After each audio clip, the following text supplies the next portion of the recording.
There we go. Welcome to the Detailed Forensics Now podcast, the last episode of 2025 in 2026. Yeah. Today is Thursday, January 8th, 2026, and my name is Alexis Brignoni, aka Briggs, and I'm accompanied by my co-host, the one that never gets her feathers ruffled and always looks fly. She is quite a hoot and absolutely unbelievable, the one and only Heather Charpentier. You know, my puns are on point. Okay. Oh my gosh. Yeah, they The are music- totally on point. The music is Higher Up by Shane Ivers and can be found at silvermansound.com. There we go. The music was abrupt ending, but Yeah, that's look, all right. I will give me an applause for those puns. No. Thank you, thank you, thank you. Those were very, very good. Yes. Oh my gosh. Oh no! Again, they were a truly a hoot. Can you explain? Can you explain to the folks listening why we sound like crazy people right now? Yeah, I absolutely can. So, all of the introduction that Alexis just did for me is because I have a new hobby. So, everybody's always telling me, get a new hobby, get a new hobby. And somebody at work actually recently said, you really need a new hobby. So, I now have the hobby of bird watching. Yes, I am an 85-year-old woman. You need a hobby. Like you spend too much time at work, lady. Get out of here. Yes. So now I'm bird watching. I bought a brand new digital camera to take pictures of my birds. I have bird feeders that have cameras on them. And I am now linked to my sister's bird feeders that also have cameras on them because she's just as addicted to birds as I am. Heather actually has a bird suit that she puts on, and she Oh my works God. out so she can blend with the birds, and they will know. They will know. But they have like TikToks like that where people put like a visor on and have bird food in the top. I might sit out on my porch and try that and see if they'll eat off the visor. Oh wow, I was kidding about it, but I guess that's actually a thing. It really is. I'm not going to put the bird suit on though. Not happening. Well, So- at least you won't own up to it, but go ahead. Yeah, no. So with my bird addiction, Alexis had a wonderful idea to start an Instagram page of the birds. And I did. I started an Instagram page. I'm going to throw up my logo. So my logo is Birds of a Heather. I Get came it, up with get that it. on my own. Yeah. That's pretty good. Yeah. And then New York, Vermont Bird Nerd, because I'm putting pictures from my sister's feeders and my feeders up. And of course, I have to share some of my pictures. I want to say that logo is fantastic. It has like these people are listening. It has different birds that you see up in upstate New York, and they're like on top of a plant. That's called a what? Heather. Yeah, get it? Ching. So that's it. So it's like the inception of the puns on top of another pun on top of another pun. I love it. And then at the bottom says Birds of a Heather, and then it's at NYVT Bird Nerd. So you can go there and follow the birds. They're awesome, and you'll see how in a few seconds. So I expected it just to be like a couple of my friends looking at my bird pictures. I have 2,035 followers. I don't even know where these people are coming from, but people like birds. It will get to 20,000 eventually. I'm pretty sure. Maybe. You'll see. Maybe. You'll see. It will get there. So I have to show some of my bird pictures. I have a beautiful blue jay. Oh, And- what a handsome king! Look at that little crest there. My goodness. And a red-bellied, I don't know why they're not red-headed, but a red-bellied woodpecker. And I'm going to just go through some of my bird pictures. A couple bird pictures here. You can see the one on my bird camera. And then these I shot with my new digital camera, which is freaking amazing. I'm so glad I got it. People love watching birds. Somebody in the comments said, yes, they really do. It's kind of insane. Got some blue jays in a tree and a tufted titmouse. Mm-hmm. Couple cardinals, blue jay, and a finch.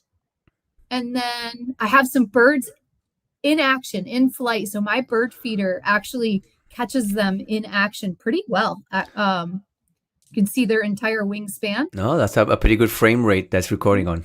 Yeah. And then my very favorite picture is this last one of the cardinal with its wings spread. I got that with my new camera. So Oh, it's beautiful. Looks like the bat wing in mid-flight. I love it. Yeah, so I'm addicted to birds now. So if anybody wants to follow my bird page, please come follow me because apparently when you get to 10,000 followers on the Instagram, you Uh-huh. can make money off of it. So that would be really cool if I could just go do bird photography. I feel like my life would be Hmm. fulfilled. Well, you will need a lot of bird photos to actually be able to quit your Yeah. job. Yeah, definitely. Definitely. I don't think that'll happen. And I have to tell you what happened though. So I Uh-huh. have my bird feeder all set up to take these pictures, and I look in my camera the other day and it fell off the post and broke into a whole bunch of pieces. But Oh no. Mm. there's a positive because it gave Mhm. me an excuse to buy a much more deluxe model that has multiple cameras on it. So that should be here tomorrow. Because you need an excuse to spend money, of course. Yeah, absolutely. Absolutely. And that was the perfect excuse. But yeah. So yeah, if anybody else loves birds like I do, come Look, check it out. I'm not a bird guy, but I'm turning into one by following See? by following Heather's Instagram, and I'm not hating it. I'm not hating it. That's all Well, I can good. say. Thank you. Especially since it was your idea. You're not allowed to hate it. Well, that is true. Actually, I'm gonna charge you a commission for the idea. You should. Once I hit those 10,000 followers, Yeah, though, I think we have a little bit of time. yeah. Although I was Uh, really surprised to get to 2,000 in 1 month. yeah, So that's a good amount of growth though. No, anyway, it's fun. I love that you have this thing taking the picture, so I enjoy it. yeah. It's costing me a fortune in birdseed, though. That's a hobby. That's just a hobby. A really Yep. expensive way of getting rid of your money really fast. Yeah, yeah. So yeah. What else has been going on? What else has been going on? The year ended with busyness Yeah. and a whole bunch of work and things going on. But also good things going on, and we'll talk about some of the good things that happened by the end of the year. Some scripts, great blog posts throughout the year from good people. But at least, I mean, what did I do at the end of the year? I don't even remember. It's just and a lot of personal stuff that I'm dealing with. But I mean, everything's cool. It's just work. Yeah, We, we've both been so busy. We've felt bad the last couple times. We're like, oh, we're gonna do a podcast. Oh no, we're not. Oh, we're gonna do a podcast. No, we're not.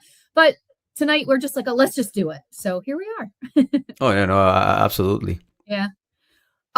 So recently I got to go to Florida and see you. We can talk about that. I recently attended the Florida ICAC conference in Orlando and was able to stay, well, had to stay because my flight was later in the day, almost a full extra day, and got to visit with Alexis and his wife while I was there. So that was an awesome trip. We had originally planned to go to Universal, and somebody got subpoenaed to testify. So the Universal trip didn't happen. But I got to go with Alexis's wife and watch him testify. It kinda happened, kinda. Yeah, it did. We did still go have some fun after he testified, but his wife and I both got to go watch him testify for the first time. He's pretty good at testifying. I'm not gonna lie. I mean, the first time them watching me testify, I've been testifying for almost 20 years. Yeah, not his first time testifying. I'm actually tired of it. No, I'm just kidding. But yeah, we got to see Alexis in action, working on a case that had gone to trial. So it was pretty cool experience in a federal courthouse too. So yeah, no, it's and we mentioned this. No matter if it's state or federal or whatever it is, a big part of digital forensics examiner work is not only doing the technical part, and it's not doing the written part, which is really important, but it's being able to convey that to stakeholders, the juries and the courts and the lawyers and the defense attorneys in a way that's understandable. So, yeah, it was quite the experience, and you can have a lot of experience like we have, and well, let's go into it real quick. I had to go twice because so some of these topics they're complex, and it's okay. It's especially with something novel. I guess we'll go into that in a second, or something that the court hasn't seen applied in a certain way. You might have to come, explain it a couple of times, and be open to changing your approach as you move along, just to make sure that you are understandable. So I guess we can talk a little about the case. The case is done. So yeah, however much you can talk about it. So yeah. So long story short, in the Middle District of Florida, the way some of the CSAM cases, and again, we're not gonna say anything graphic in this case. The point is not the CSAM. And those that don't know, CSAMs are images of sexual exploitation of children. But we're not. That's not the point of this. What we're talking about. The case was about that. The point is that in order to charge those, then you have to count how many pictures the suspect or the convicted person had, and then there will be some enhancements in federal law in regards to the amounts. So the question is, how do we count those? And counting pictures is easy. A picture, one picture, two pictures, three pictures. What happens with a video? So for many years, the rule for the district was for every video of contraband, which I will call them contraband moving forward, videos of contraband, it will be 75 images. So that's the ratio. It don't matter if the video is really long or really short, it's 75 images. But there was some case law and some rulings from the appellate court from our circuit that they said, no, the way we're going to count it is we got to figure out the frames in the video. So let's say the video has 1,000 frames. Of course, it's a really small video, but imagine a video has 1,000 frames. You got to figure out how much of those frames are contraband, because we don't want to charge them all or charge too little. So the court gave a formula for that, and is you look at the frames per second, which you can get from any video player, and then you multiply the frames per second by the length of the video, and it will tell you how many frames that video has, right? Obviously in seconds. How many overall after you make the calculation. And that's what the court said, and that's fine. I mean, that's correct. As long as it's a steady frame rate. So you have a video that's at 30 frames per second, the whole video, then sure, you're gonna get the right number doing the math, using the calculation. What I faced as the examiner in this case is that the images in question or videos in question were not a steady frame rate. They were variable frame rates. And so I had to make a decision here, right? If I use the formulation, the frame rates for the video, they are, it's not exact, it's an estimate. I not said estimate, I said that wrong.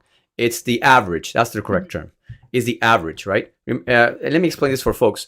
Phones, specifically phones and other devices, when you take a video, depending on how much movement, the lighting, and the sort, the video will change the frame rate to accommodate that.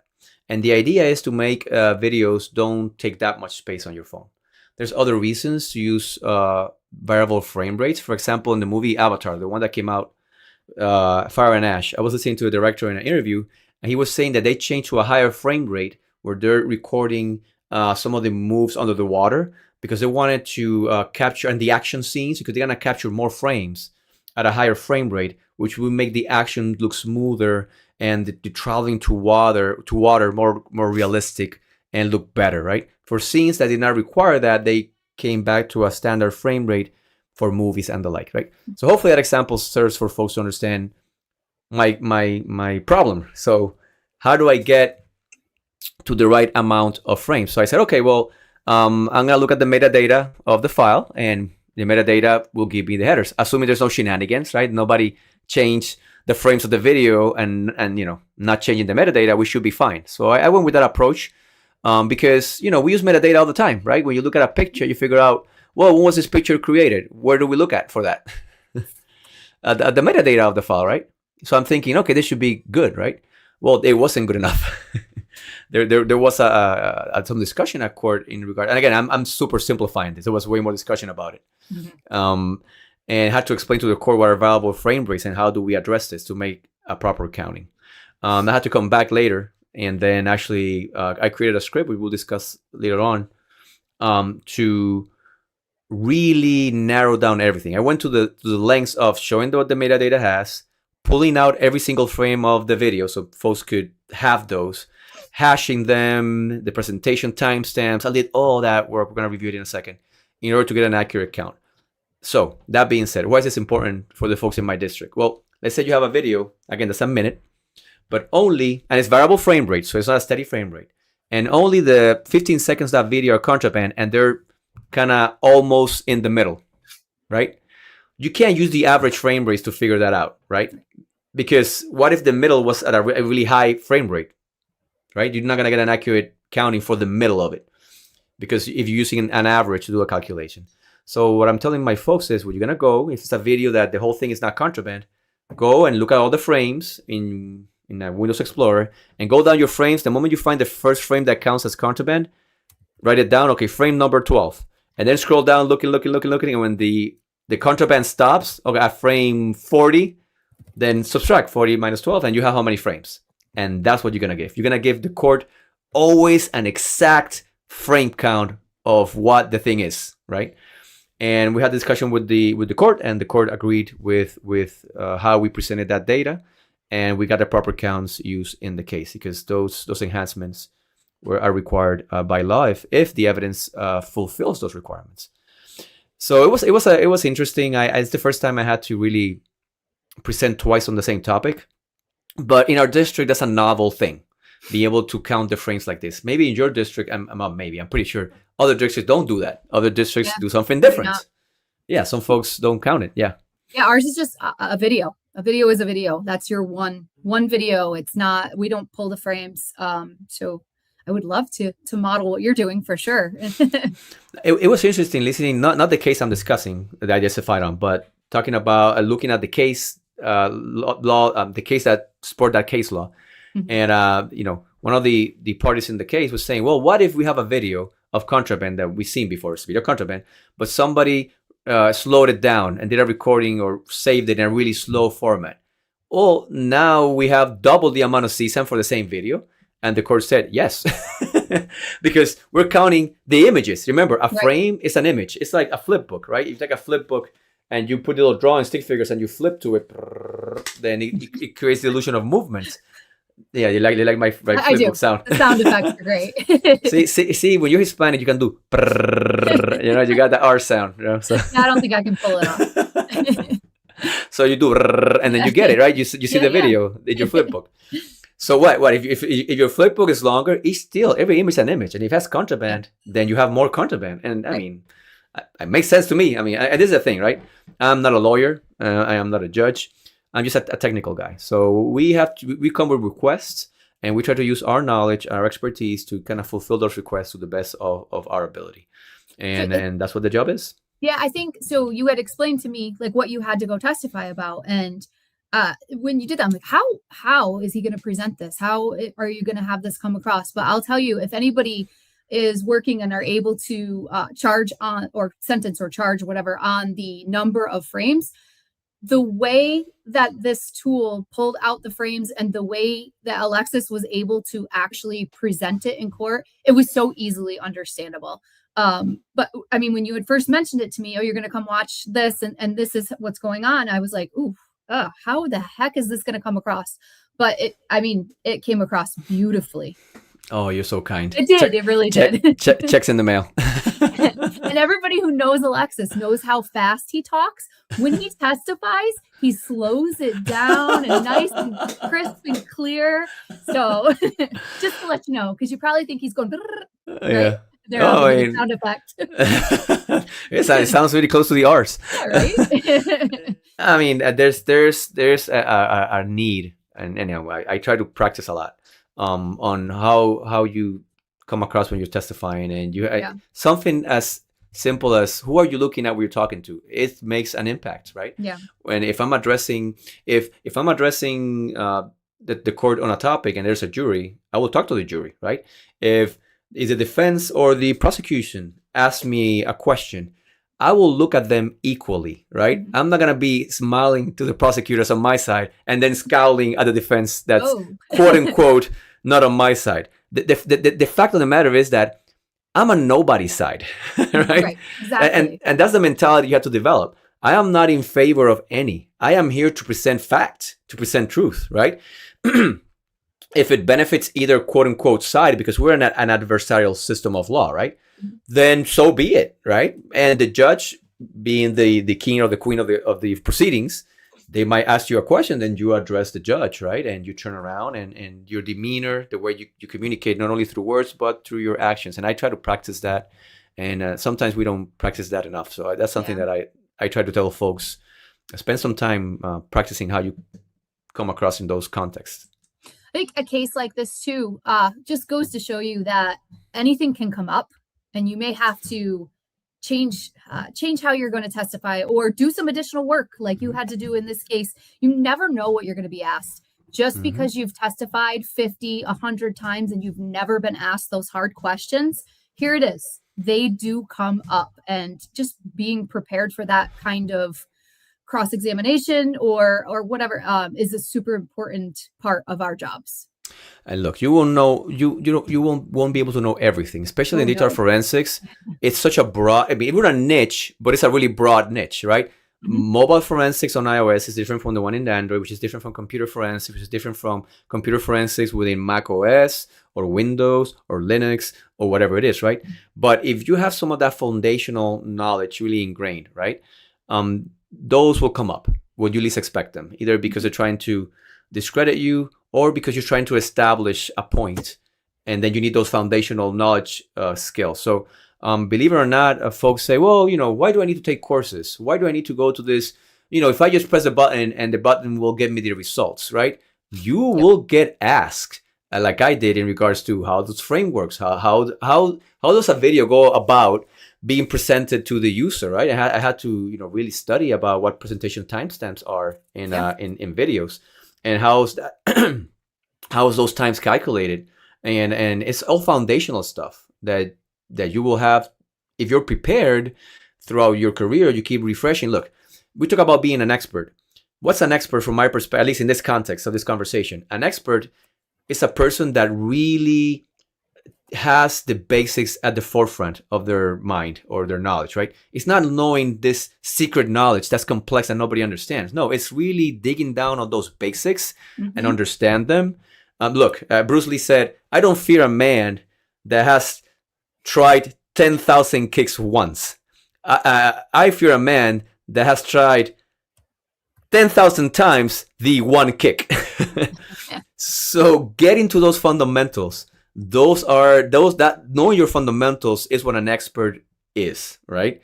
Yeah. And it will come, it will help you be able to convey truth to those stakeholders.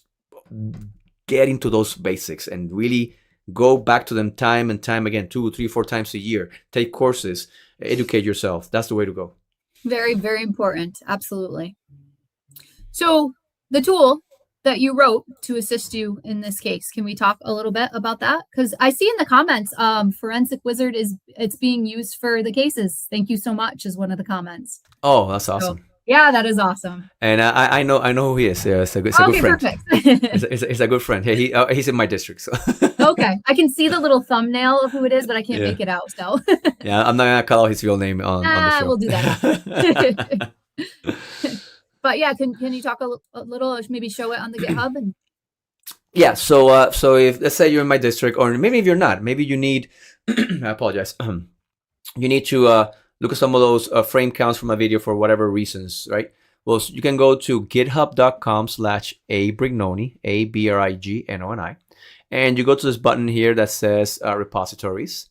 Of course, if I could find the screen, here it is, repositories. And then you're gonna scroll down a little bit to frame counts galore. I don't know. Sounds like a James Bond name. That's good.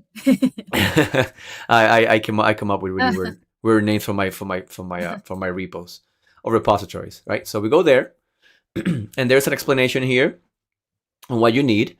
It works with the latest version of Python, so I only tested it with that one, but I'm assuming it's worked with the previous ones. Yes. And what you do is you have to install a few things. So you will need FFmpeg installed, which you can't really do through pip. If you know Python, you can do pip install to get some requirements, and you will have to do this for this program as well. But you need FFmpeg installed. That's something that you install separately. So, and make sure that if you're on a Windows computer, make sure that FFmpeg it's part of the path, so the script can find it. Or the libraries that interface with the API for the FFmpeg find it. Okay. And it tells you all the things that it finds and all that. And we'll show some screenshots, I think. Not screenshots, some little content from that in a second. Yeah. And then I did not make a binary on it. And I don't think I will. Yeah. Like Captain America, Will Chelsea, I don't think I will. No, just install Python. If you're not sure how to do it, how to do things in Python, I will take you to linkapp.com/abrignoni. And if you go there, you can find all my stuff that I have, publicly. By the way, this picture, I need to change it. I lost some weight this year, folks, like a lot of weight. So You this can picture, definitely see it from the picture to see your face yeah, right now. compares right now, like way more cheeks. All right, so I had to because I had my blood pressure. But anyways, that's another story for another day. My blood pressure is good now.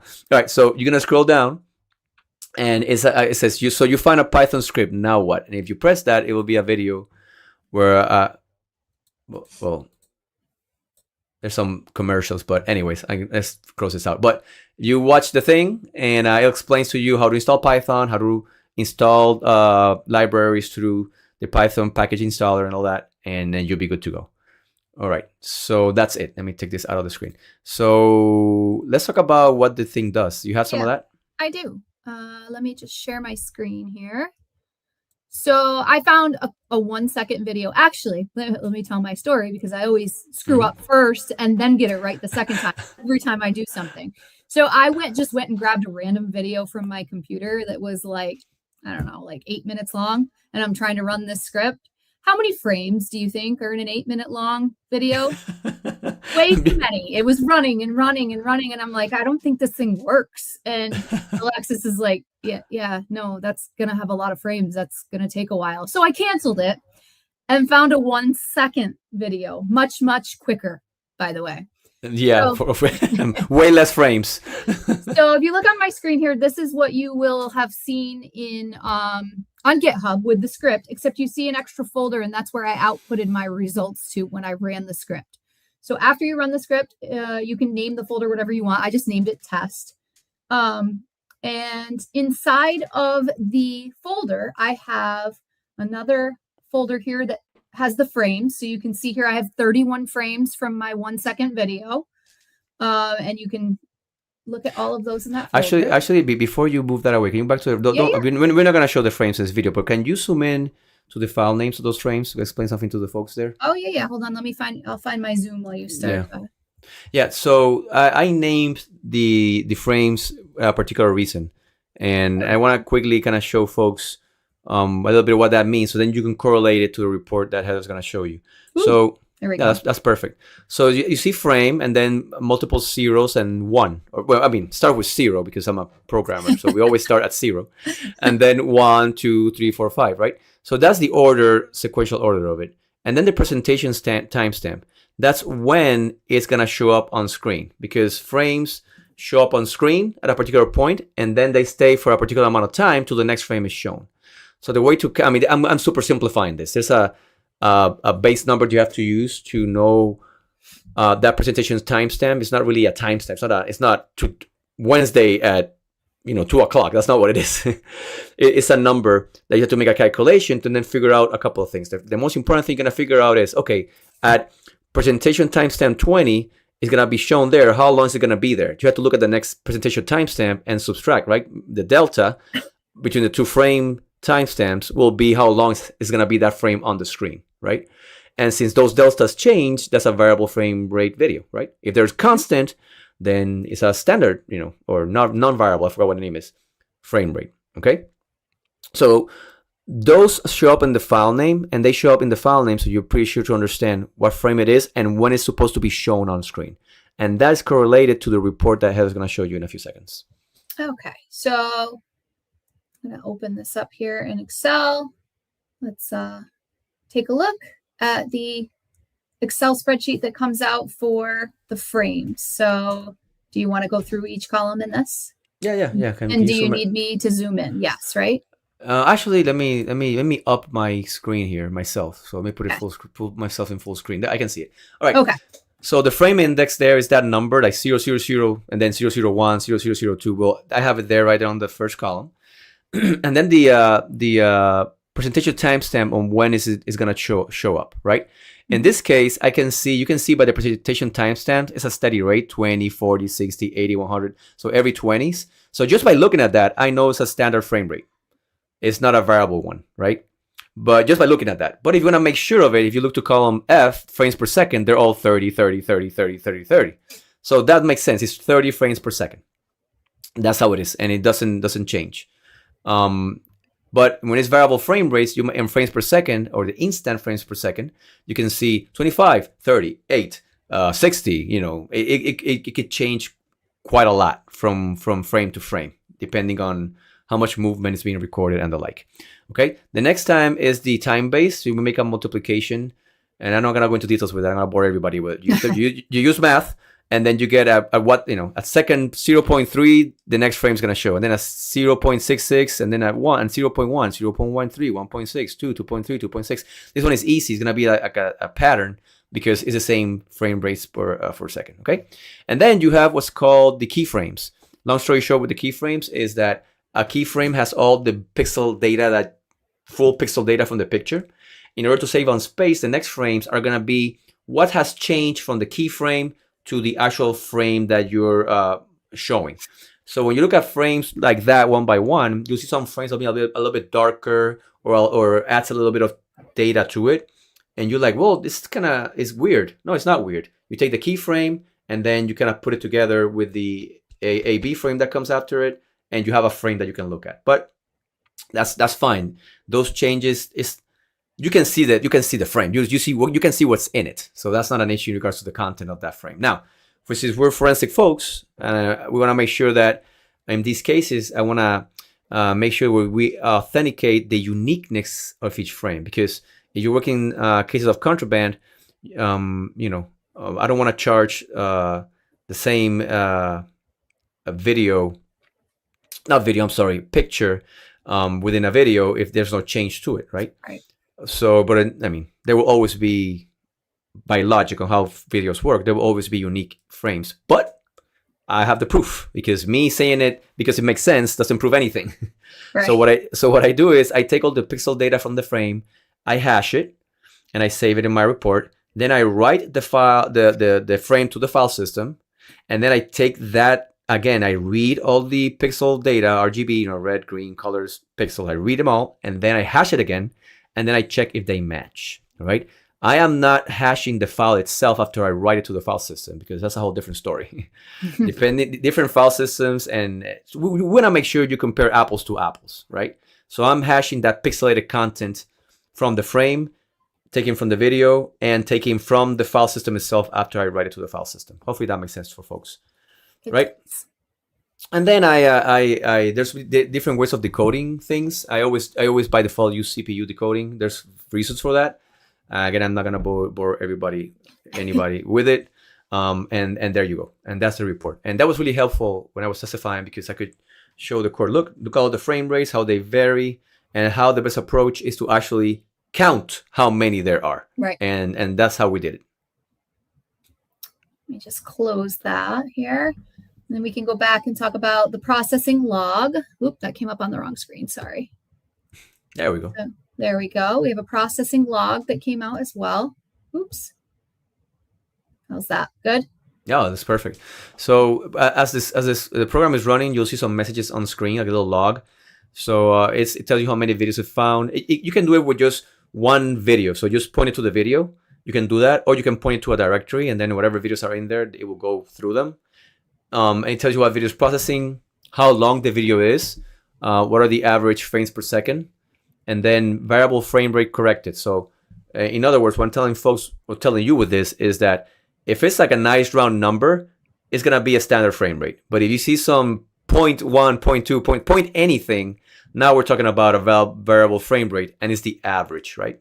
Mm-hmm. And then complete how many frames. And this is useful because I'm not depending on the metadata of the header metadata of the file. Well, no, I mean, depends on the type of format, because not all videos have that information at the header, but I digress. The point is, you can now see how many frames, because it counts the actual frames. And again, could there be shenanigans at this header and metadata field, not header, metadata field? Sure, you can take a video, add or delete frames, and not change the metadata field. And now that's one way of showing some shenanigans. If a video was edited maliciously, most likely that bad actor is not gonna take the effort to also match the metadata with the actual change, right? So that's one way of kind of sanity check. But the way I do it here, I just count the frames straight up, one by one, and that's the number that you have there. All right, and then we have the JSON file here, case provenance manifest JSON. Let me open that up so you can check it out as well. Yeah, so I have a lot. Let's go to the top for a second there. Okay. All right, so it tells you in. So I did it in JSON because that way you're gonna ingest this into some other tooling. Then it's super easy. You know a bit of coding. You got your case ID, information about what system did the processing, Windows, what Python version you use, the PYAV, that's the Python library that interacts with FFmpeg, what's the library number, and what libraries were used to decode that video. Again, I'm not gonna bore the details with that, but they're there. Now, if you scroll down, you'll see information about with the video, the hashing algorithms that I use. I decided on SHA-256. The code method CPU, it will always be CPU. I did that on purpose. And then additional information about the duration, average frames per second, and stuff like that. So it's just a way to, if you want to ingest this into a tool, if you have a lot of videos and you want to present it some other way, then you can just ingest that JSON and it's easier for you to kind of aggregate in a third-party system. Pretty awesome. So, and guess what? Open source, free, available, money back guarantee on this one too, right? If you don't like it, I will give you your money back. And since you're not paying me, then that's what you get. But yeah, it was really great to go watch Testify too, because I mean, you really didn't even have to go into a ton of explanation once you showed this. Once you showed this, it was like, okay, I get it. And I mean, it kind of just ended any argument that there was about the number of frames in the video, which was really great to see. No, always show me is better than telling me. Always, always. Definitely. So yeah, that's what we've been doing recently though, because instead of going to Universal, however, Alexis and his wife did take me to City Walk. Right. So we did have some fun. Yeah, well. That's why. Although the court was fun for me. But again, we're weird in that way. Yes. And I think our audience is weird also in the same way. Yeah, they get it that I had fun going to the courthouse for sure. Yeah, but if folks don't know what City Walk is like a little area before the parks themselves where there's restaurants and little things to see and shops and the like. It's a movie theater, so it's fun to walk around. We should have put some pictures of that. We should have. We have a whole bunch too. Yeah, maybe I'll find one and put it before we end the show. Because, all right, we can do that in the place of the meme of the week because I never picked one out. Okay, then I'm gonna look for some while we're chit chatting for the next thing. All right, cool. So another thing we were going to talk about this week is upcoming conferences for 2026, and we just want to mention some that we're going to be at and some that are available for people to attend. As well. So next week I'll be in Reno for the West Coast IASIS event. So if anybody has signed up for the advanced mobile class, you'll get to come see me next week in Reno. Alexis can't go this time, so it's just going to be me and John Hyla and Bill Aycock. We're gonna do a fantastic job teaching for everybody next week, though. I am sad because I was gonna go and I have to be a parent that week. Because family is gonna be doing work that I need to be taking care of the kids. So, and it's all good. I'm happy, but happy that I'm doing that. But I'm unhappy that I'm not going to. Yeah, I'm a little bummed. Reno, but a little bummed. Sure. Yeah, but it is what it is. You know? It is. And then we will both be at the Orlando IASIS event, which is every year, last week of April, first week of May. And those classes are still open if anybody wants to sign up for our advanced mobile class or any of the other classes that are going on, which there's a ton of great classes. You can go right on IASIS website and check those out. Absolutely. Another conference, virtual conference is going to be MSAB is having a virtual conference this year from March 10th to 12th. So we're going to go and be live with MSAB, but it's going to be attended virtually. So there's going to be talks. There's going to be potentially we may air a podcast from there. We'll see. And there's a Capture the Flag that Haxordia, I believe, is assisting with. So Haxordia is going to put on a Capture the Flag during that event. So if you can, it's a virtual. You can do it right from your office. I suggest doing it from somewhere else, though, because people will bug you if you're doing it in your office. Oh, yeah, for sure. But yeah, sign up for the virtual summit because it sounds like it's going to be a really good time. Oh, it's gonna be a hoot. It's gonna be great. And again, a lot of good information that's shared. So Definitely. Magnet, theirs this year is February 23rd through the 26th. That's the virtual event. And then they have their Nashville event in April 20th through the 22nd. So definitely a good one to check out is Magnet's virtual summit and their in-person conference. absolutely. Celebrate is having their conference again in Washington, D.C., and that one's April 13th through the 17th. That is the conference where last year I won the Mentor of the Year award. But I have to mention this year, there's a few of our good friends that are up and nominated for some of these awards. So Bill Aycock, who teaches with us at IASIS, he is up for Mentor of the Year for Private Sector and Enterprise Innovator of the Year. Oh, there we go. We got the clapping. Look, for Bill, that's a requirement. He's a good guy, so well deserved nomination, and I fully expect him to win, or at least I hope. Yep. Yeah. And then Christian Peter, who does UFADE, and Alex, or Android Logical Extractor. Alex is good enough. And Johan, that we talk about all the time, who is contributing to the Leaps all the time because he's crazy and does it every other second. But he's up. They're both up for the Excellence in Digital Forensics Award. So I need them both to win, though. Oh my goodness! I think they're both excellent. The three of them need to win. Christian and Johan. Oh my God, they are amazing. Oh yeah. I don't know. I don't have words. So totally deserving. So I do hope so. Absolutely. And then the last one I'm going to talk about now, and I'm probably missing some, but we'll talk about other ones in future podcasts, is Techno, because we're going to be going to Techno as well. So that one is in Myrtle Beach this year, and it's June 2nd through the 4th. We submitted today, because today is the deadline, to potentially do another hands-on lab this year. Alexis, myself, and Kevin Pagano submitted. So if we get picked, there may be a lab from us this year. If not, we can just all hang out, because we're going. Oh yeah.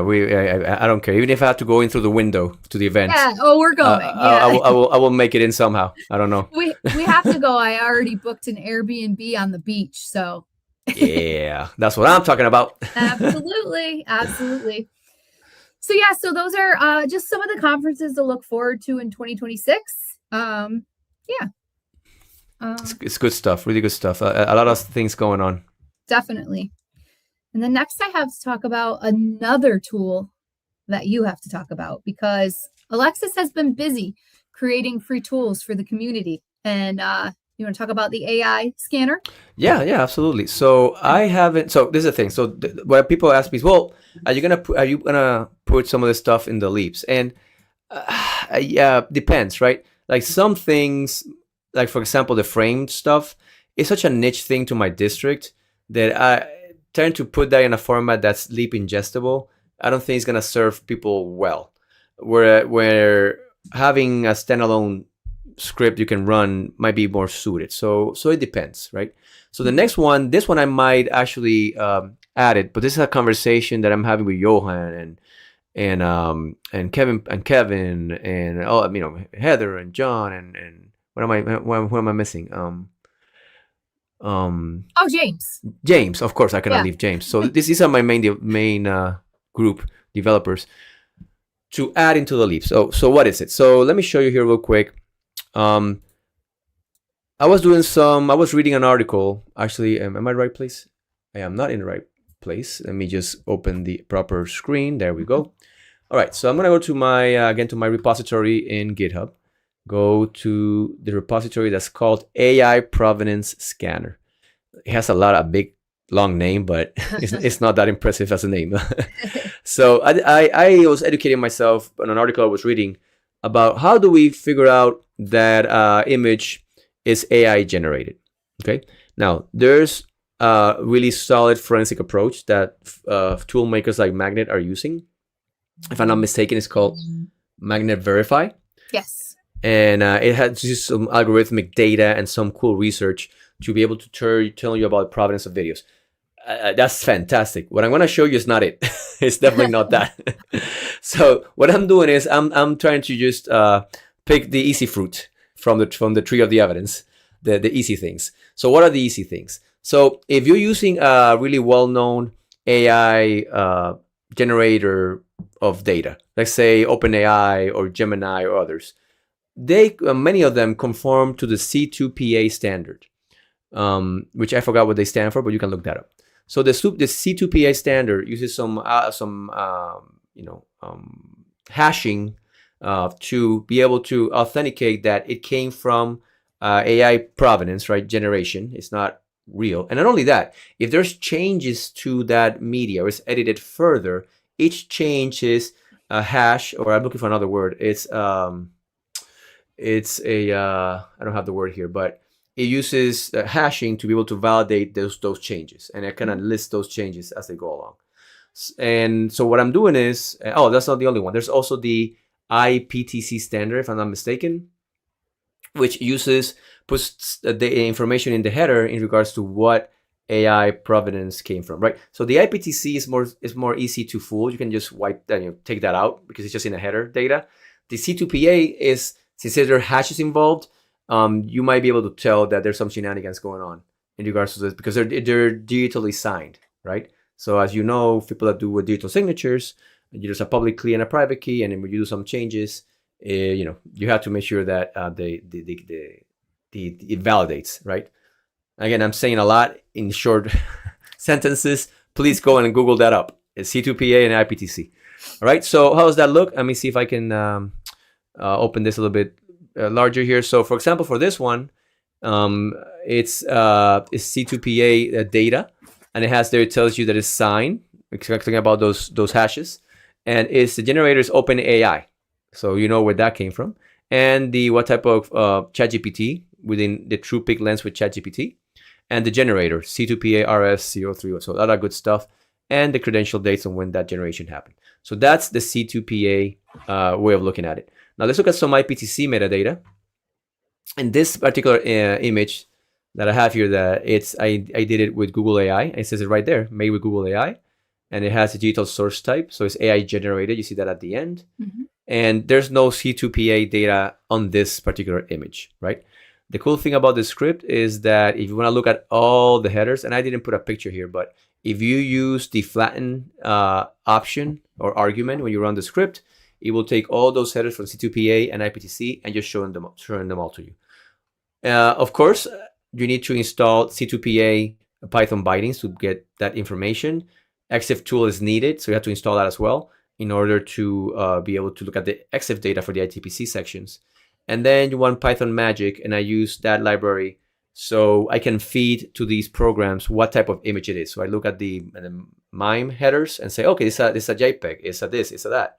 And then that's fed through the C2PA and EXIF tool, and then you can figure out all the information that's down there. Especially for C2PA, it's really useful because some of that data, again, there's some hashes involved, so then you can see clearly that information.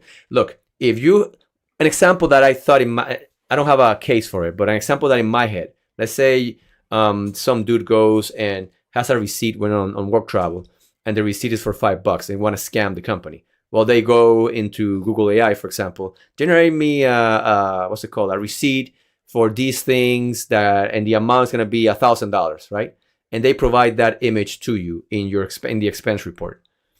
Well, and they just, they kind of, give that to you. Well, if you run this little program quickly, you can figure out if it's AI generated, assuming they use a really commonly used type of AI tooling. AI meaning LLMs. And so that's the example I had in my mind. If it's a more complex scenario or somebody that's a little bit more technical, then this tool might not help you, right? Because this is like super easy stuff. You might need something like Magnet Verify to then really understand where this came from based on this algorithmic data that's embedded within the actual media itself. I'm not an expert at that part, obviously, but folks from the company, they give a course that you can take. I forgot what the name of the course is, but it's a course for Magnet Verify where they go into details on what that means, how you can interpret it properly, and then how to use the tool to do that. And that's part of, as an examiner, if you're going to do that type of work, you need to take those type of courses so you can be knowledgeable on that. Yeah. Pretty awesome. I haven't had a chance to try this one out yet, but I need to because it looks pretty awesome. And it's really easy. You can put it there, like, point it at the directory, and just run it, and it will run and give you a report for all the images. And you can quickly go, does it say ChatGPT, OpenAI, whatever it is, and you can read it real quickly, and then you can point out which ones are those. Which again, I will add those at some point to the leaves as a column when you look at images, because if it's there, it's fairly easy just to add it to the report. I just need to talk to the folks how we're gonna do that in a way that's efficient and doesn't bog down the code. So. Makes sense. All right. So what we had planned next is just to kind of talk about what we think the highlights of 2025 were for digital forensics, and then talk about our 2026 wish list of what we hope to see in 2026. Because we kind of threw this together, like last minute. So that's what we're going to do. Absolutely. So I'm going to give you a couple of my highlights from 2025 for digital forensics. I think my biggest highlight of the year was all the work on the open source tooling that everybody has done. So I'm going to leave people out, I'm sure, because we talked about a lot of really cool little scripts and tools. But when I say that, I mean updates to the leaps, additions to the artifacts that are parsed in the leaps. All of the work that Christian did on UFADE and Alex, the Android version of UFADE, I think that is definitely one of my highlights of the year. I use these tools on like a daily basis, and they're so valuable to our community. And I really appreciate everybody who's done the work and shared those with the community. And since we're talking about Christian, he came out, I think this week or the week before, one of them two. With a parser for the Threema app, which is, I believe, is really common in Europe, specifically in Germany, and it's actually coming up in other cases, like around the world, in criminal cases. It's a chatting application. I think it has some security features and the like, and he did an amazing job at understanding the structure, the databases, how to pull out the different things. Made a parser for it in the Leaps that's compatible with the or Lava Viewer, which again, I've been promising this will come out for months and months. It's just, again, our budget is pretty tight. But we're still working on it. And you can see there on the screen the blog post. So we're gonna add that to the notes. You should read it. You have to read it. And then he explains that his UFADE tooling will be able to pull those files from full file system or not. And then he has a quick note at the end in regards to, sometimes when you take from the backup, the databases don't really seem to be corrupted. But then he figured out, I think Johan was involved as well, but I'm not sure. No, not Johan. Who was? Maybe I need to scroll down to the end because we can give proper credit to where it's due. Sorry, hold on, I'm getting there. There we go. There we go. So the adjustment. So he has some issues there in how UFADE pulled that stuff out. I need to hide. I can't. Can you read it there? Who was involved here? It was there was like a malformed. Oh, I can't see it. I'm not seeing it. Yeah, scroll down more. Bruno. It was Bruno. Bruno, there we go. Bruno. See, I want to make sure I get the proper credit. Thank you for the assists in the chat there. Okay. Oh, yeah, Christian is there. Thank you. Yep. Thank you. I didn't want to misplace the credit. So they worked together to figure out why they were being malformed, were they being pulled from the file system using the tooling, and that was fixed. And I always get excited when that collaboration happens. Yeah. We make each other better. Like a blade sharpens another blade, right? So that's pretty neat. And please go check that out. Benefit from it. It's already merged it into the Leaps.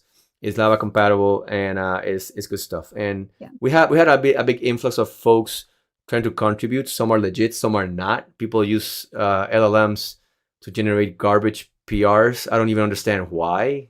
I mean, I guess some might be malicious. I don't know, but some of them might look at them and don't seem malicious, but they also don't seem to do anything that adds to the project. So why is this being sent? Anyway, somebody smarter than me might illuminate me on why that the case is. But if you send me a good PR that's helpful, we'll merge it and the community will get better because of it. My other highlight of the year of 2025 for digital forensics were all of Brett Shaver's posts. I have to. I'm sorry.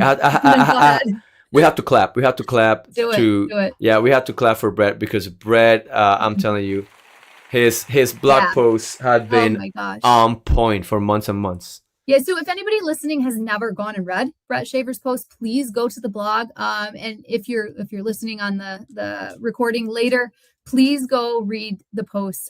They just make so much sense. I've made the comment to Brett a couple of times. It's like you're saying what's in my head. And I mean, seriously, because I'm thinking some of the same things, and I'm like, oh, but he's putting it down in these great blog posts for everybody to see. And I just think that those types of blog posts can be so helpful for the forensic community, and it's my other highlight of the year. So I concur. yeah. So from my end, I give you two. So the first one, and I've been in a really long binge with AI and LLMs in digital forensics.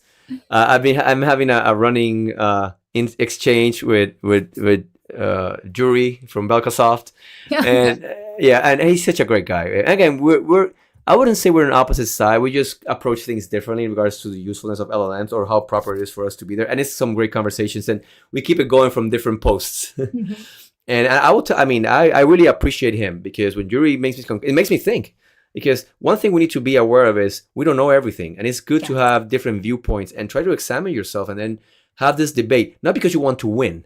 The point is not winning. When you win, somebody loses. No, it's to better yourself and understand and actually grow. And you know what? Maybe I'm wrong, right? So I want people like Jury that are really knowledgeable to give me a different point of view so I can inform myself and come to better conclusions. So we've been doing this for AI and LLMs for a while. And obviously, I have a pretty solid position at this point, but always open for improvement or reinterpretation, right? That's like a big one, just AI and LLMs and what the role of the forensic examiner is and how it should be properly used. One more thing. I believe there's still time for us as a community to set those standard operating procedures on how we use AI and LLMs. And inform stakeholders. I posted recently in LinkedIn about how some of the states are requiring this provenance, right? If you write a report, you got to state clearly, we require by law in California, if you use the LLM, at what points and at what parts, right? Mm-hmm. Anything that's written by an LLM, you cannot people wash it by signing it under your name. No, you have to make sure that it's understood where this came from. And I agree with that. But how do we go about doing it? It will require us to also chime in. We want to be part of that conversation. So please do that and be aware of the issues. Yeah. And you can go check my LinkedIn. Some funny things that happened, and with LLM use, some guy was recording an interview, and the recording at the background had a Disney movie. Which one was it? The one with the frog. I forget what Disney movie it was, but yeah. It's like the princess that Princess the Frog. Yeah. It was? Princess and the Frog. Yeah, you kiss the frog, whatever. So they gave it to LLM to transcribe, and the LLM saying, and then the officer turned into a frog. Yeah. And I'm like, but what? And nobody thought they needed to check the LLM for accuracy, which is mind-boggling to me. So they put the report out, and they're like, what? And he said that the officer became a frog, right? So that there's a policy issue, there is a tooling issue, and we need to be part of that conversation. So go check that out. So that's my favorite one. I've been talking a lot about it. I've been actually in debates about it lately, so it's pretty cool. And the article just has the best picture, so I have to put it up, of the frog with the police hat on. So look, let me read this for the folks that are not watching, that are listening later. Cops forced to explain why AI-generated police report claimed officer transformed into a frog. Yeah, it was quite a good read. I see Damien. I didn't see that one. Take the time and go read it, because it was pretty good. Oh, it's pretty. Like, can you imagine? And by pretty good, it was pretty bad. Yeah. Oh my goodness. So check that out.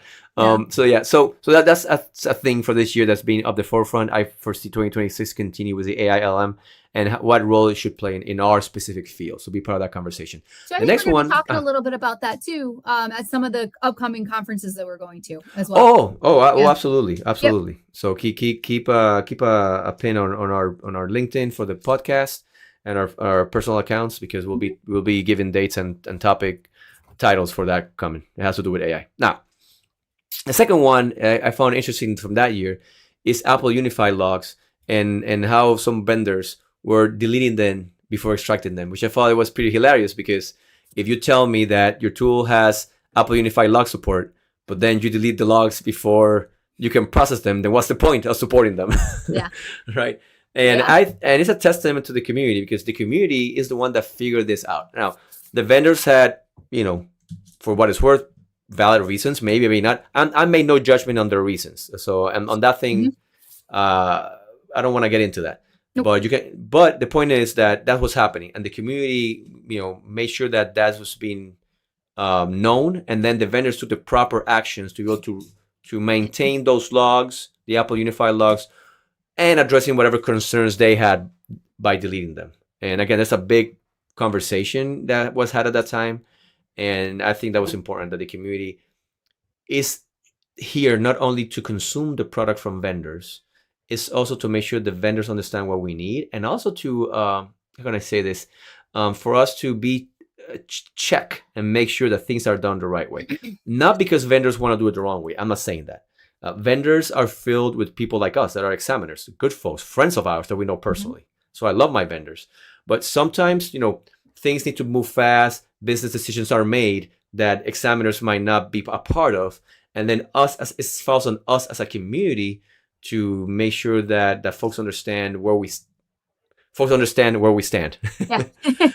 And hopefully changes are made quicker rather than later, or Yeah. faster rather than later. So hopefully people understand what I'm trying to say by all this. I think everybody understands. Absolutely. So those are really good takeaways from last year for sure. Yeah. Now our wish list for 2026. I have a huge wish list, by the way, but I'm gonna go with 2 because we're at the hour. So Yeah.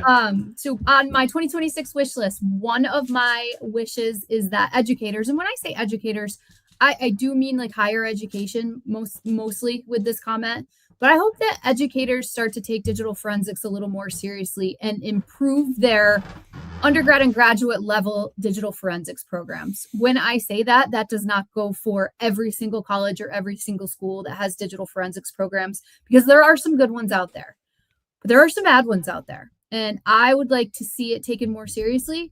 And I think it would be a pretty big step to make sure that they're hiring people who have the knowledge to be able to teach digital forensics to the new generation. There are some really good digital forensics programs, There are. and there's a pretty good ones here in my area, but there's also pretty really bad ones. And you got folks that are trying to teach forensics, and this is an example I heard some time ago, that don't have any expertise in the area. Okay, Exactly. maybe you're a computer scientist. That does not make you qualified to teach on digital forensics. You teach a whole course on extracting from a phone. How can that take a semester? What about parsing? What about interpretation? What about data structures? And when you're taking a mobile device course, how is that not part of a college graduate level course? So, and I think we said this previously at previous episodes. If you're listening and you want to get into this field, you're a younger person, or not even a younger person, you're an older person like myself, that you might want to get a second career or transition from your current career to digital forensics. If you find it interesting, you gotta be a good consumer yourself. You gotta put in the work to actually see what is being said of this program or graduate program or bachelor's program that you're trying to get into, and look at the syllabus, look at the courses. Reach out to folks in the field. Say, hey, is this a good course? Will this teach me what I need to start this field? You can't just say, well, there's a college, next to my house that they offer a degree. I'm just gonna get it, because it might not help you get you where you want to be. So gotta be a smart consumer. Do your research, and get second and third opinions, and then move forward. Yes, absolutely. And then my other wish list is, I've been asking for this since we started the podcast, I think. But I'm still looking for that customizable digital forensics report that analysts can use to make their reports the way they want them and the way that best suits the case for courtroom presentation. I'm going to throw this out there, but I am willing to work with anyone on this, on coming up with something that is customizable and something that everybody wants for their reporting. And I made the joke, or maybe I'll create my own and share it with everyone.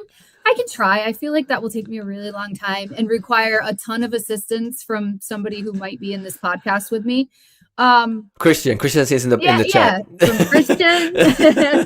But that's what I'm looking for. I want that for 2026. I want the report, and I want to be able to create the report based on my case needs the way I see it and envision it for courtroom presentation.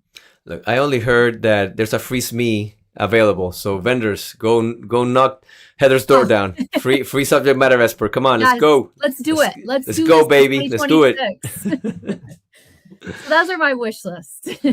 That's awesome. No, I love them. I love them. So I'm gonna share a couple of mine. So and it speaks to what I said before about fundamentals. I want more fundamentals. I want, I want data structures. I want file systems. How does the OS inner workings? How does the OS call APIs and it's just Windows DLLs to do things? What's the interplay there? How are timestamps recorded? What the trend that we're seeing this year, and correct me if I'm wrong, Heather, but I think we will agree, is that courses, vendor-led courses or third-party courses in our field are becoming less about the fundamentals and more about the outcomes or pressing the buttons and what the outcome is.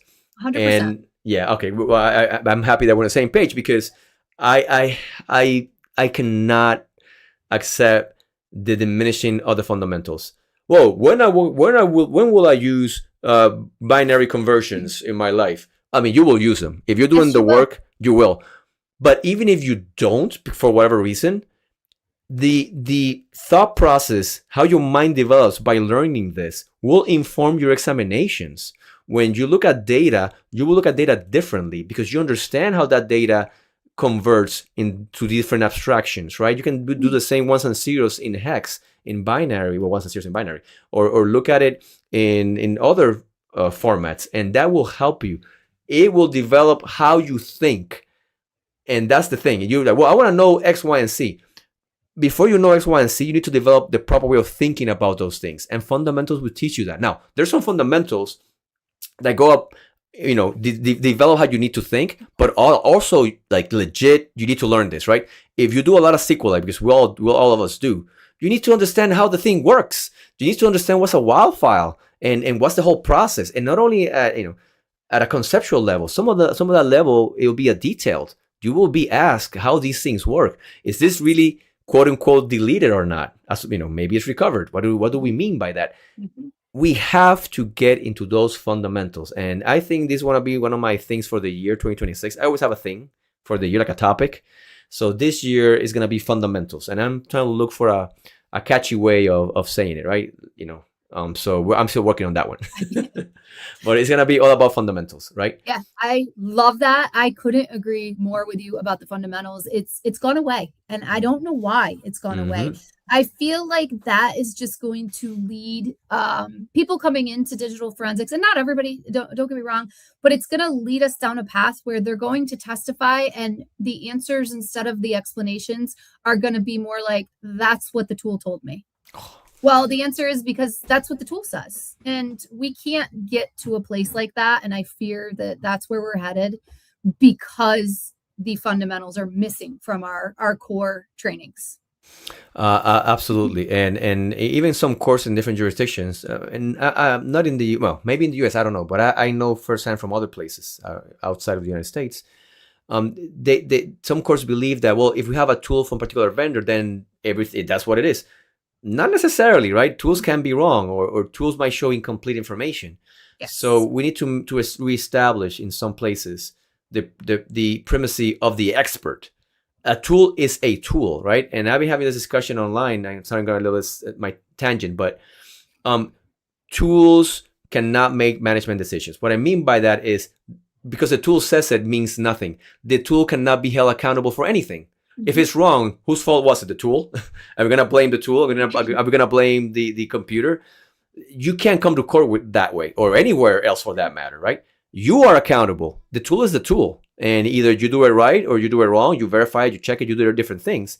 But computers cannot be held accountable. Only people can be held accountable. So we need to put, again, the person at the center. And when I say at the center, people like to think, well, I'll just kind of check. It's more than checking, right? You are accountable. And that's the piece that we need to understand in our role. And accountable means that when things go wrong, who's going to bear the brunt of it? You are. So you better make sure that you do your job. Make sure you understand your fundamentals. Make sure you understand how the tool works and what output is giving you. And if that output is accurately represent that data. You use verification and use validation. You verify that data and you validate those processes. And because you are to be held accountable, not the system, period. I think well, in law enforcement specifically anyway, we need some more defense experts that are out there challenging us. And I hate to say that because I don't want that. Don't get me wrong, but it's so easy to fall into like a repetition of I never get questioned by defense attorneys in my trials. So maybe I don't know. I don't need to know that. I've never been asked that before. And once you are just chilling out and think that those questions are never going to be asked of you, you're going to get that one defense expert that comes in and asks you the hard questions. You're not going to be able to answer them. And it's going to tank a case. Well, and I will say this. So, I'm pretty critical of LLMs in general. Again, but LLMs do have value. Don't get me wrong. And I should say that more often. But they do have some value. Look, if you think nobody's going to be questioning you moving forward, let me tell you, I don't care which side you're on, I should say. Prosecution, defense, whatever it is, folks will use LLMs now to make sure they get a pretty good sense of what you're saying. They will run your report to it, and hopefully that LLM will give them ideas on how to question you on things. Oh yeah. So information about how to question you is going to become more accessible, right? So don't think it's going to be less; it's going to be more. And when Heather says, "Well, it's pretty controversial," some folks in our field, from the law enforcement side, would they want to be questioned more? No. No. Yeah, they don't want to, right? Believe me, because I'm telling you. But I am with her on this one. I do believe strongly that it's important to have really good experts on any side of a question, right? Absolutely. So we can get to the truth by maybe coming together or maybe arguing about it. It's an adversarial system, like I said. So I want those experts. But let me tell you, if you're in law enforcement like we are, the information to question your work is going to be more accessible, not less. So you got to make sure that you are also growing in your knowledge, not less. If your mentality is I'm gonna head the backward direction, you're not heading the right way, and you will be replaced. I'm just telling you, you will be replaced. So let's start this year with this mentality on growing, a growth mentality, understanding that the challenge is not gonna get easier, it's just gonna get more complex, but we can and we will rise to that challenge. Yes, absolutely. Did you complete your wish list? I'm so hyped up on the topic that I forgot about the next one. So the last one. Thank you. I'm like coming down from my stool, not stool, my soapbox, I should say. All right. So although I'm not that tall, so I might need a stool. Anyways, so management issues, right? So also how you run your groups to me is important. So for my wish list, I would like to see management at all levels really work on developing their teams so they don't become 1 or 2 person bands, right? Where you got the workhorse examiner, and whenever a hard case comes, well, Heather will do it. She's the one that actually knows things. If it's just pressing a few buttons and picking out a few chats, then everybody else can do that. But anything that requires real knowledge, well, Heather will do it. And then poor Heather is doing. I mean, this again. Maybe this is clear. Any similarities, if any, I don't know. It's made up. I just use it as an example. I don't want her to get in trouble at work. So bosses at her work. I'm not talking about you. It's an example. Okay. So let's imagine that Heather gets overworked for the same pay that everybody else. Also, number one, that's not fair. But number two, we're losing the efficiency of having a well-trained team of folks that build each other up, and we could work more cases. And if it's not more cases, then the cases that we're getting, we're working them at a deeper level, so we can get to more information and more facts. Okay, so that's the first thing. Now, as a manager, you need, from my perspective, I wish you establish some mandatory training requirements to include proficiency testing. If you're an accredited lab, you get that you have to get that. That's part of being an accredited lab. But most of the work in digital forensics, at least from the law enforcement side, is done in labs that are not accredited by anybody. Right? They do follow standards, standard operating procedures and the like, as they should. But since they don't work on accredited, under accredited, lab accredited situations or environments, it's on management to make sure that we keep that training, and it's required. Look, I understand you have a busy life. You got to take your kids to, your soccer practice and all that, but you have to make plans to stay a week at an event where you'll be trained. Well, you get continuing credits where your knowledge will grow, and we can show that the folks that do this work are experts in the field. Yes. And it's on management to require that, because, if you want to, but most people won't. That's just how it is, right? We're all busy, right? No, we need to do that, from my perspective. I agree. I think your fundamentals wish list just ties right into that perfectly too, because I mean, if you don't have that, if you don't have the Yeah. fundamentals, you're not going to be able to be the go-to person in the office. Like you were giving the example of the person who gets the more difficult cases. If you're not trained with the fundamentals, you're not going to be able to be that person. Oh, absolutely. And it becomes a game of avoidance sometimes in some labs Yeah. where, they hold the kids for a little bit and they're like, oh, this is too much for me. And then they dump it up to the poor person that works all the cases that are quote unquote hard. And management sometimes want to rock the boat. Sometimes I'm not talking about my organization. I also don't want to get in trouble.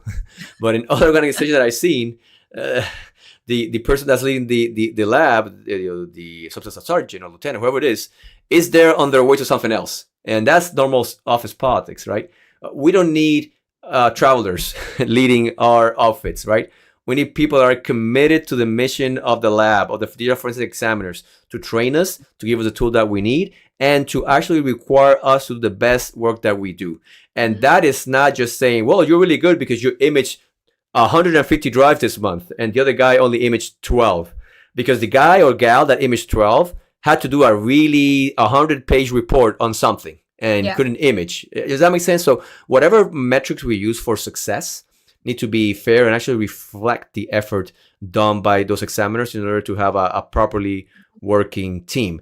If you give the work to the person that does the most, that person's gonna burn it out. And not because they don't want to do the work. We want to do the work. What we don't want is for us to do the work and other people not do the work. That's really demoralizing. So if you want to keep your best examiners, your best people, the best way of doing it is not even throwing money at them. Although, please throw money at me. I'm okay with that. It's actually by making them effective and by sharing the load properly and be accountable. Have everybody be accountable, not just the quote unquote rock star. Everybody should be held accountable and required to do the work as best that we can do it. I love our wish list. Yeah, absolutely. So we'll work on that for the year for sure. Yeah. So, maybe somebody's mad at me, but I hope not. And if you are, too bad. All right. So let me show you here. I'm crazy. All right, so let me show you here. I'm gonna share my second screen here. So let me share my screen because we're gonna show a couple of pictures from actually, this is not the way I want to do it. I want to open the screen. I was trying to open each picture one by one. That's gonna take too long. So let me see here. I stopped my screen. Now I can share my screen. There we go. While you do that, I just love that all of our accounts that this forensic platform or this podcast platform are connected to are Alexis's accounts. So anytime I answer any of you in the chats, it's Alexis. So I really can say anything, and you're never going to know it's me, except I just turned myself in. Oh my goodness! Well, good thing we're recording this. We're recording this, so you'll have to save it because I'm answering people, and I'm seeing Alexis Brignoni says. Yeah, she's writing. Oh yeah, I'm a total idiot. I don't know what I'm talking about. Well, the thing is that if you write that under my name, it's actually true. So I cannot even contest it. All right, so check this out. So we have here a big chair. Look how happy we are. So yes. You can tell by our outfits that you just came straight from court. Yep. I just have some sneakers in my car, and I just put my sneakers. And you were the best dressed person at City Walk, though. From my ankles up, that was it. Yep. Because I'm not gonna work. I'm not gonna walk Universal. I mean the area that we're in, City Walk, on dress shoes. No, that's gonna be really hard on my feet. So, but yeah, so this is Margaritaville, and there's a big, humongous chair. So I love that picture of me and Heather. That's a good one. In that chair. So let me show you another one. So I have one here with my awesome, beautiful wife and Heather, and we're in front of the Chocolate Emporium, and we ate lunch there. We ate lunch there, and it was fantastically delicious. Yes, it was. So we enjoy that, and they had this. It's like bread with chocolate in it. I don't even know what the name was. I don't either, but it was delicious. It decadent. Mm-hmm. So this picture is the ultimate proof of where Heather was. It's the big Universal ball, right? And it has like water coming out, like water vapor and stuff. It's pretty neat. So a little wind came by, so I could actually get the ball because it's sometimes covered in water vapor. And then, last but not least, we went to Voodoo Donuts, Oh, we did. Yes. Oh, jeez. and they have this mug. The magic is in the hole because it's a donut shop and it has a hole in the mug. So I just loved it. The magic is in the hole. So I wanted to buy that donut, but their wife wouldn't let me buy it to take it to work. I don't understand why. I had to ask her why I No. shouldn't buy it. No inappropriate comments were made at all. Yeah, at all. I don't know why. I don't know why. But that's in lack of a meme of the week. That's what we have for you. A Yeah. little bit of Universal Pictures. Yes, yes. So this was a good impromptu podcast, I think. I enjoyed it. I enjoyed it. Me And too. again, we folks, we didn't do a podcast for a couple of months because life was No. pretty hectic. But Yeah. hopefully we can get back on track on 2026. So We thank you will for get back. being here, everybody in the chat. You're so Yeah, awesome. I thank saw you. Damien was there, Christian was there, Brett Shavers was around. So again, thank you again for all your work. I think you heard us already, but I noticed that you're here. Kevin was around, and all the folks. If you're not live, I mean, please be live. It's even more Yeah. fun. But even if you're listening later, we appreciate you. The Yeah. show would not be anything if no folks that want to share and listen and grow with us. So the show is for us, but it's also for you. So thank you so much for the 2 years, 3 years we've been doing this. It'll be 3 this year. We'll hit 3 Yeah. in August. 3 in August, so almost Yeah. 3 years. It's Yep. flown by. So thank you for Definitely. being with us. We love you here. Heart to heart there. There you go. There we go. There you go. See? I don't get that, so I'm just with my hands up in front of my face. Yeah. My computer throws some hearts when you do this that symbol. So anyhow, well, anything else for the good of the order, Heather? That's it.